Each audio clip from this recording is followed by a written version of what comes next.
Alright guys, really cool video today. This one does not require any tools. I recently saw a lockpicking lawyer video on YouTube. The link is in my show notes for today's article on uncensoredtactical.com. You can see his original video there. That will help. He shows you how to open the Master 875, and this technique will also work on the M175 pictured here, the Master 875, 975, M175, this 1175 and 1177, which is this, and other very similar models that have the same internals. So here we go. I want to keep it super short and sweet. You can check out Lockpicking Lawyer's video for some extra detail. I don't know the combination for this. I did this technique a couple times last night for the first time, so I'm just going to show you as we go. So I'm going to put some pressure on this shackle. I'm going to pull open with my left hand, and I'm going to rock all these digits up and down, and see how that's really tight. There's not a lot of motion there. Once I get no motion, I'm going to upgrade each number up one digit. Put that pressure back on the shackle. No motion, no motion, no motion, no motion. So I bring them all up one more time. I'm looking for a really big wiggle in the number. That's kind of big. Yeah, that looks like that might be it. I'm going to leave this one because I think that's the correct digit. Number 2. There's quite a bit there too. I found that you have to have a lot of pressure sometimes to double check and make sure you have, yeah, those both are really loose, and this is really tight. And that actually feels loose too. So for now, we're just going to work on that third digit. Really tight, pretty loose. So I would think that's it. But what I found with this technique, yeah, that is it. What I found with this technique is, even if you think you have one that's a little more loose for some reason, you can leave it there and go through the rest of the combination and try and solve all of them. And then if you get to the end, all you really do is double check. And if you have to fix 1 or 2 digits, you fix 1 or 2 digits. So we can see that one worked pretty quick, and it didn't require any tools. Next one, this is the 1177. I don't know the combo for this either. Put a lot of tension up on that shackle.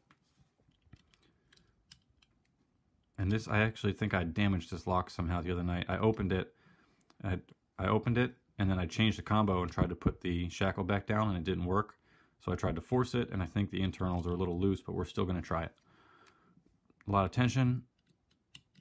Wow, that's not good. Okay, a lot of tension, no wiggle, just a little bit of wiggle. Okay.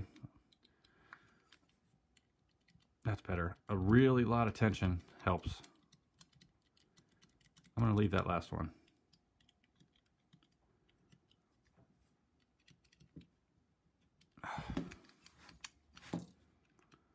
Tight, tight, really loose there. I'm going to leave that. Tight, tight. Tension. That's pretty loose. That's tight. Tight, tight.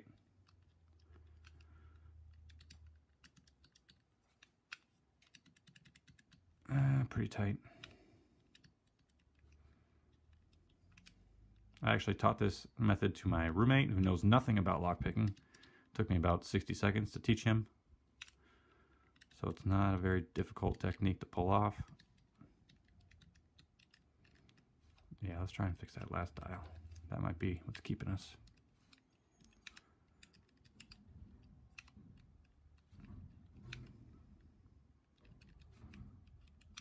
That's it.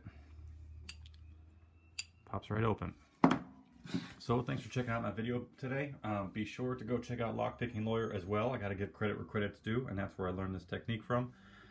Side note, hold on one second.